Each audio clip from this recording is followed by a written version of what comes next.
Friends आपका हार्दिक स्वागत है आपके अपने YouTube channel Yogesh with all exams पर। दोस्तों इस वीडियो में हम डिस्कस करेंगे कि how to join Indian air force after 12th and after graduation. दोस्तों इंडियन एयरफोर्स मौका देती है उन सभी छात्रों को, चाहे आप किसी भी स्ट्रीम से हो, science, commerce, arts, non commission and commission officers के रूप में ज्वाइन कर एक एडवेंचर एंड रेस्पेक्टफुल लाइफ का। ओके दोस्तों, सबसे पहले दोस्तों बात करते हैं नॉन कमीशन एंट्रीज के बारे में। दोस्तों नॉन कमीशन एंट्री में सबसे पहले जो वैकेंसी निकल के आती है Indian air force X and Y group online exam. दोस्तों इंडियन एयरफोर्स के द्वारा नॉन कमीशन ऑफिसर्स को टू पार्ट्स में डिवाइड किया गया है, group X and group Y. Group X एक टेक्निकल ट्रेड है और ग्रुप वाई है एक आपका नॉन टेक्निकल। ओके दोस्तों, अब बात करें इसकी एज क्राइटेरिया की, तो एज क्राइटेरिया आपका होना चाहिए 17 से 21 साल। एजुकेशन क्वालिफिकेशन की बात करें तो 10+2 पास होना चाहिए आप, विथ फिजिक्स, मैथमेटिक्स और इंग्लिश। 12th में आपके ओवरऑल 50% मार्क्स होना अनिवार्य है।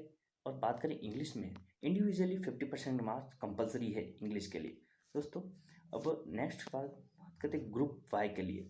ग्रुप वाई के लिए बात करें तो दोस्तों ग्रुप वाई के लिए एनी स्ट्रीम, यदि आप साइंस, कॉमर्स, आर्ट्स किसी भी स्ट्रीम से हैं तो ग्रुप वाई के लिए आप अप्लाई कर सकते हैं। साथ में आपका 10+2 पास होना चाहिए विथ 50% मार्क्स के साथ, और इंग्लिश में आपके इंडिविजुअली 50% मार्क होने कंपलसरी है। ओके, उसके बाद बात करें दोस्तों नेक्स्ट,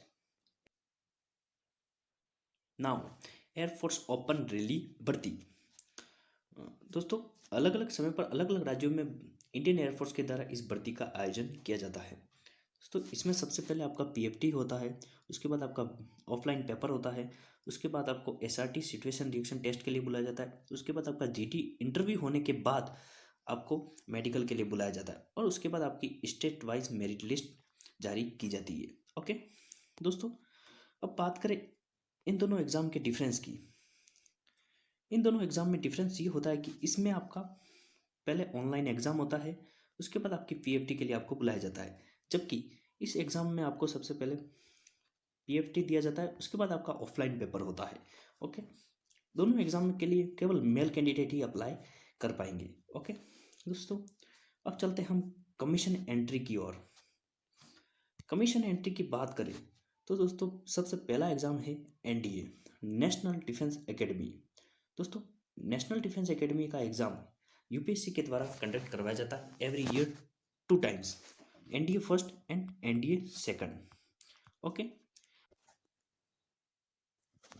इसके लिए केवल only boys male candidate apply कर सकते हैं, अनमेरिड होने चाहिए वो, और 10+2 appearing with maths and physics. दोस्तों एनडीए के थ्रू आप एयरफोर्स, नेवी और आर्मी तीनों ज्वाइन कर सकते हैं, लेकिन एनडीए के थ्रू एयरफोर्स ज्वाइन करने के लिए आपके 10+2 में मैथ्स और फिजिक्स होना कंपलसरी है। और दोस्तों जो 12th क्लास में अपियरिंग है वो छात्र भी इस एग्ज़ाम के लिए अप्लाई कर सकते हैं। ओके, इसके लिए कोई परसेंटेज का रिक्वायर्ड नहीं है। इसका जो नोटिफिकेशन देखने को मिलता है वो है आपका जनवरी और जून में। ओके, तो इसके सिलेक्शन प्रोसेस की बात करें तो सबसे पहले आपका रिटन एग्ज़ाम होता है, उसके बाद आपको एसएसबी के लिए बुलाया जाता है। एसएसबी का इंटरव्यू आपके दोस्तों 5 दिन तक होता है, जिसमें सभी प्रोसेस रहते हैं, अलग अलग डेज का अलग अलग प्रोसेस रहता है। उसके बाद इन दोनों को क्लियर करने के बाद आपको मेडिकल के लिए बुलाया जाता है, उसके बाद आपकी final all India merit list जारी की जाती है। ओके दोस्तों, नेक्स्ट वैकेंसी की बात करें, कंबाइंड डिफेंस सर्विस, सीडीएस।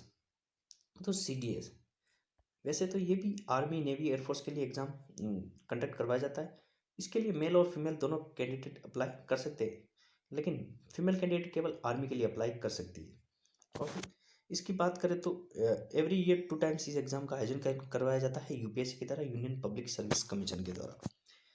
दोस्तों एयरफोर्स के लिए ज़रूरी है कि आपके पास 12th क्लास में आपके मैथ्स और फिजिक्स होना ज़रूरी है। उसके बाद ग्रेजुएशन में आप किसी भी स्ट्रीम से आपने पास की हो, और फाइनल ईयर वाले स्टूडेंट भी आप इसके लिए एलिजिबल हैं। और एज की बात करें तो आपके फॉर्म भरते वक्त आपके 19 से 23 साल होने चाहिए, और ज्वाइनिंग के समय 20 से 24 साल आपकी एज होनी चाहिए। ऐसा इसलिए है क्योंकि दोस्तों 1 साल का समय लग जाता है सिलेक्शन प्रोसेस में, इस कारणवश इसमें 1 साल का आपको डिफरेंस दिया गया है। ओके। अब बात करें, इसके लिए केवल आईएएफ के लिए केवल मेल कैंडिडेट ही अप्लाई कर सकते हैं। इसका जो नोटिफिकेशन देखने को मिलता है वो देखने को मिलता है आपको नवंबर और अगस्त में। इसके लिए कोई परसेंटेज का रिक्वायर्ड नहीं है। ओके। अब बात करते हैं एयरफोर्स कॉमन एडमिशन टेस्ट के बारे में। तो इसके थ्रू आप flying branch, ground duty technical and ground duty non technical को ज्वाइन कर सकते हैं। सबसे पहले बात करें फ्लाइंग ब्रांच की। फ्लाइंग ब्रांच के लिए मेल और फीमेल दोनों अप्लाई कर सकते हैं। और ग्राउंड ड्यूटी टेक्निकल के लिए अभी आपकी एजुकेशन क्वालिफिकेशन सेम है। ग्रेजुएशन विथ 60% मार्क्स आपका होना चाहिए। और 12th में भी आपके मैथ्स और फिजिक्स होना कंपलसरी है। इंडिविजुअली आपके 60% मार्क्स होने चाहिए मैथ्स और फिजिक्स में। ओके। एज की बात करें तो एज आपकी होनी चाहिए 20 to 24। और इसका जो नोटिफिकेशन देखने को मिलता है जून और दिसंबर में। दोस्तों इस फ्लाइंग ब्रांच के थ्रू आप पायलट बन सकते हैं। ओके। अब बात करें ग्राउंड ड्यूटी नॉन टेक्निकल की। दोस्तों ग्राउंड ड्यूटी नॉन टेक्निकल को अलग अलग पार्ट्स में डिवाइड किया गया है। Administrative branch, account branch, education branch and metrology branch. सबसे पहले बात करें एडमिनिस्ट्रेटिव ब्रांच की। इसके लिए आपका एज क्राइटेरिया 20 to 26 ईयर होने चाहिए। आप बोथ मेन एंड वुमेन दोनों अप्लाई कर सकते हैं इसके लिए। और किसी भी स्ट्रीम से आपने ग्रेजुएट विथ 60% मार्क्स आपने पास किया हो। अब बात करें अकाउंट ब्रांच की। आपने बीकॉम के साथ 60% मार्क्स आपने बीकॉम से की हो।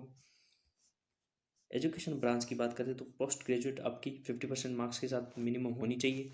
अब ग्रेजुएशन 60% मार्क्स के साथ कंप्लीट हुई हो। अब बात करें मेट्रोलॉजी ब्रांच की। मेट्रोलॉजी ब्रांच ज्वाइन करने के लिए आपके ग्रेजुएशन में मैथ्स और फिजिक्स होना कंपलसरी है। इंडिविजुअली 50% मार्क्स आपने ऑब्टेन की हो। ओके। और पोस्ट ग्रेजुएशन में आपके 50% मार्क्स साइंस सब्जेक्ट से कंप्लीट की हो। ओके। उसके बाद बात करते हैं एनसीसी एंट्रीज के बारे में। दोस्तों उन सभी छात्रों के लिए काफ़ी इंपॉर्टेंट एंट्री है जिन्होंने 10th के बाद, 12th के बाद एंड ग्रेजुएशन में आपने एनसीसी कर रखी हो। और यदि आपने एयरविंग से सीनियर डिवीजन से सी सर्टिफिकेट कंप्लीट किया हो तो आप डायरेक्ट, ये एक प्रकार की डायरेक्ट एंट्री है दोस्तों। डायरेक्ट आपको एसएसबी देखने को यहाँ मिलेगा। और 10+2 में आपके मैथ्स और फिजिक्स 60% के साथ आपने कंप्लीट की हो। ग्रेजुएशन में आपने 60% मार्क्स गेन किए हो। ये एक डायरेक्ट एंट्री है। ओके। और मेल और फीमेल दोनों अप्लाई कर सकते हैं इस वैकेंसी के लिए। स्टूडेंट ये सभी तरीके जिसके थ्रू आप इंडियन एयरफोर्स को ज्वाइन कर सकते हैं। ओके। तो दोस्तों ये वीडियो आपको कैसा लगा, और ये दोस्तों ये वीडियो आपको पसंद आया तो वीडियो को लाइक, शेयर और सब्सक्राइब जरूर कीजिए। धन्यवाद दोस्तों।